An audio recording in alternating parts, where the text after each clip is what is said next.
Nós temos uma ideia comum no Brasil muito grande que olhando o coração você já pode ficar tranquilo em relação à saúde. Quando na realidade nós não somos só o coração, é importante olharmos o coração, o órgão vital é importante, mas temos que olhar também outros órgãos. Aí inclui a questão do cérebro e a questão do AVC. Está crescendo no país, né? A incidência de AVC, tem matérias recentes mostrando a maior incidência de AVC no país e talvez por isso, porque as pessoas se preocupam muito em fazer prevenção, mas de forma isolada, um órgão isolado. Então é importante verificar a saúde cardíaca, fazer os exames cardiológicos preventivos, mas não podemos esquecer do cérebro. Então possivelmente nós temos talvez isso como um dos fatores que tenham favorecido a maior incidência de AVC no país ou erro de notificação, que pode acontecer nas centenas de hospitais que temos e mortes que acontecem em domicílio, que falta realizar o diagnóstico perfeito da causa mortes, que pode na realidade ter sido até um infarto e ter sido colocado como AVC por falta de subsídio, suporte até para um melhor diagnóstico, né, nos óbitos. Então nós temos tudo isso que pode favorecer, talvez muitas causas de morte. Mas aí teria que acontecer esse tipo de coisa, essa desinformação de forma muito acentuada. Então o que é que acontece? Independente disso, vale polemizar o tema para nós alertarmos na questão da importância de prevenir AVC. A pessoa já faz prevenção do infarto cardíaco, nós temos que prevenir também o infarto cerebral, né? Prevenir o acidente vascular cerebral, que na maioria das vezes, na grande maioria, ele acontece, mais de 80% das vezes, em alguns estudos 85% das vezes, o acidente vascular cerebral acontece por entupimento da artéria, porque as pessoas acham que o AVC, a maioria das vezes, o leigo acha que é hemorrágico. A pressão sobe e tem um AVC porque sangrou. Não. Na maioria das vezes, o que acontece é uma desestruturação na parede do vaso, com liberação de pedaços de placa, o rompimento das placas de gordura, que favorece a formação de um trombo, entupindo a artéria, entupimento. A grande maioria dos acidentes vasculares cerebrais acontece por entupimento. É bom alertar isso. Eu estou alertando isso, Ludwig, porque já aconteceu no consultório, vou dar exemplo de um caso, já teve outros, de paciente homem, um exemplo. O homem chega ao consultório, há 30 dias com AVC, com sequela em uma cadeira de roda, que vinha bem. Há um ano atrás estava no consultório bem, ele faz o check-up cardíaco, coração bom, ele resolve por conta própria, às vezes, parar de tomar o ácido acetil salicílico. Meu coração estava bom, fui ao cardiologista, estava bem, ele resolve parar. De repente ele para e tem um AVC, porque o remédio para melhorar a viscosidade sanguínea, diminuir a viscosidade, a agregação plaquetária, não serve só para o coração. Um AS, por exemplo, serve para prevenir também acidente vascular cerebral, formação dos trombos a nível de cérebro. Então, as pessoas às vezes, se preocupam somente com o coração e cresce aí a incidência de acidente vascular cerebral. Vale salientar que nós temos que cuidar da pressão, porque o cérebro também tem a parte que pode acontecer os outros porcentos hemorrágicos, você pode ter um pico de pressão e romper o vaso. É importante lembrar que a artéria da gente, ela vai envelhecendo, diminuindo a elasticidade. Uma borracha nova, você aumenta a pressão, ela estica, não estoura, depois volta para a sua posição. Ela tem, vamos dizer, no termo normal, ela é resiliente, volta à posição depois do aumento da pressão. Uma artéria já envelhecida, ela quando sofre uma pressão, ela pode romper, você pode ter o sangramento. Quando não rompe, essa pressão aumentada pode desestabilizar as placas, dentro do endotélio, que é o que envolve, protege a artéria, onde o sangue circula, e isso pode favorecer a formação de entupimento, de trombo. E aí você tem o que é mais frequente, os infartos cerebrais. O Brasil ainda precisa ter uma melhoria disso, mas tem crescido nos últimos anos a verificação de placas de gordura nas artérias, nas carótidas, que são as artérias que levam sangue para o cérebro, nas vertebrais, que fica na região posterior, que também levam sangue para o cérebro. Essas artérias estão costumeiramente sendo avaliadas, tem crescido e aí tem sido mostrada a importância de realizar os exames, aquele scan duplex das carótidas, até de aorta também, por causa da questão de aneurisma de aorta. É importante, as pessoas estão olhando além do coração, olhando a circulação.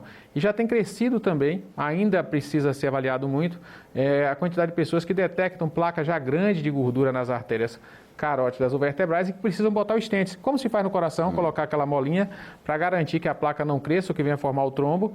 Isso já tem crescido no país no intuito de realmente prevenir o AVC isquêmico e prevenir realmente uma obstrução que pode ser fatal. Muitas vezes você pode ter um AVC fatal, levar à morte, que é como está aí a causa de morte crescendo por AVC.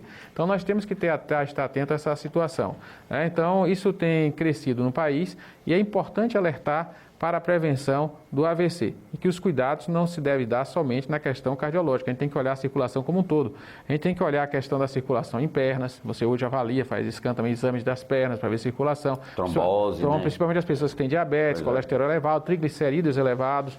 Então, as pessoas que têm fatores de risco, para a questão circulatória, elas podem olhar a circulação até das artérias renais, hoje já se olha, que são órgãos nobres, você pode olhar como é que estão as artérias que levam sangue para os rins, se elas estão bem, se não tem obstrução, se estão com índice de resistência bom, se elas estão elásticas, se não estão. Isso tudo já se olha hoje, se pode avaliar. Então, o que é importante colocar aqui em seu programa é que hoje o Brasil já tem, você tem hoje à disposição toda a estrutura médica no país para avaliar além do coração. E na questão do AVC você tem um cuidado grande. E aí quero salientar que é importante lembrar para você, que está nos ouvindo, que o cérebro, ele precisa ser bem hidratado. Eu digo sempre que a saúde do cérebro depende de vaso forte, parede de vaso forte, está bem nutrido, você tem uma boa estabilidade das paredes do vaso para evitar extravasamento, até micro extravasamento, que pode levar a doenças degenerativas diversas, a gente não sabe, ainda tem muitos estudos, até na prevenção de possíveis doenças de Parkinson,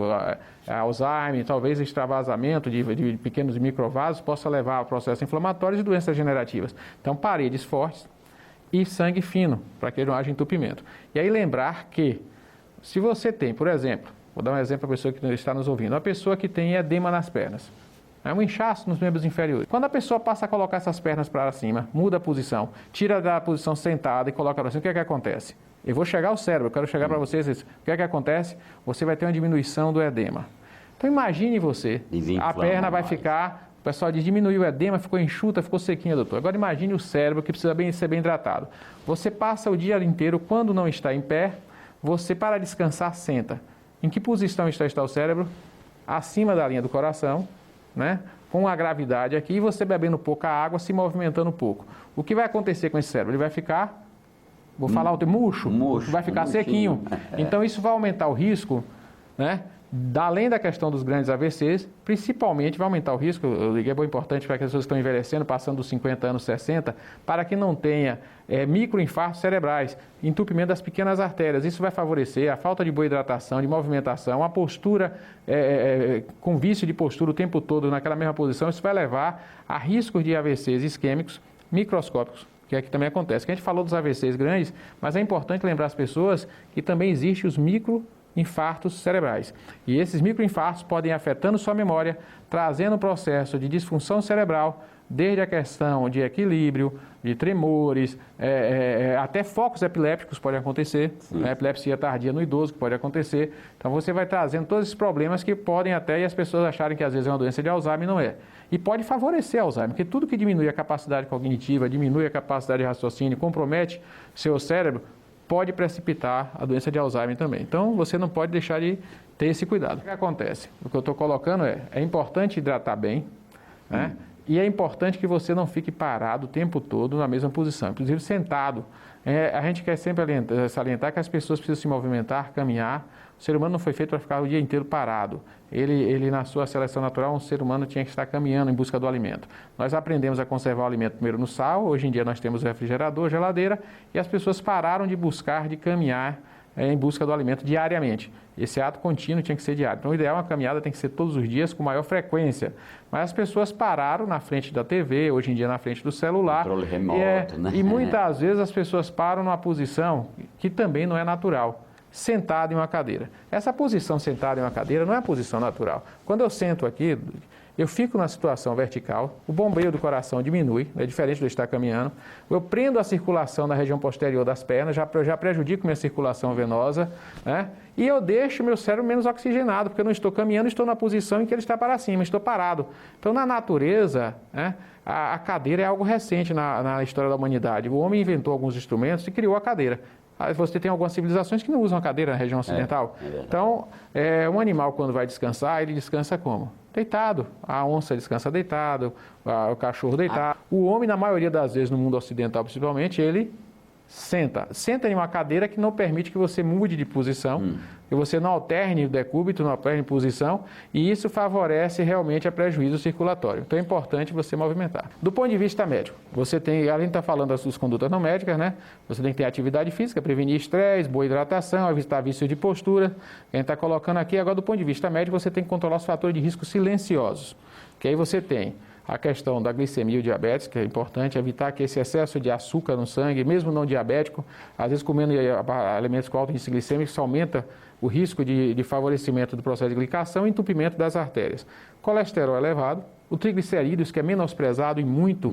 As pessoas esquecem de cuidar, que é e a relação dele com o risco vascular é cada dia mais crescente, talvez passando aí nos estudos futuros da questão do colesterol. Então as pessoas se preocupam com o colesterol e esquecem dos triglicéridos. É comum chegar no consultório pessoas com medicamento para colesterol e o triglicerídeos elevado.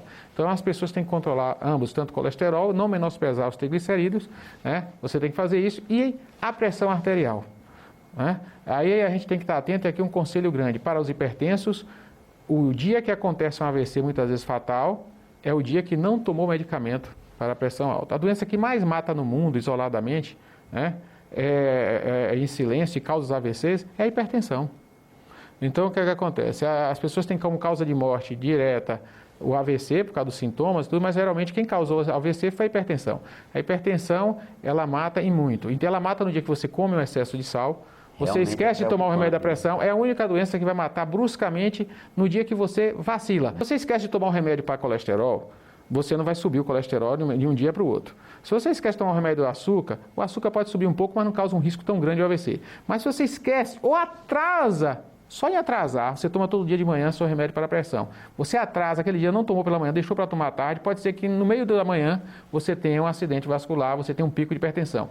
E detalhe, a pressão alta ela é perigosa para o não hipertenso também. Depois dos 40, 50 anos, as pessoas podem ter, já tem a fragilidade, né, da questão do risco vascular, e você tem o risco de fazer pico hipertensivo. E muitas vezes as pessoas não hipertensas no dia a dia fazem 1000 exames, teste ergométrico, medem pressão e não tem. Mas de repente ela faz um pico hipertensivo.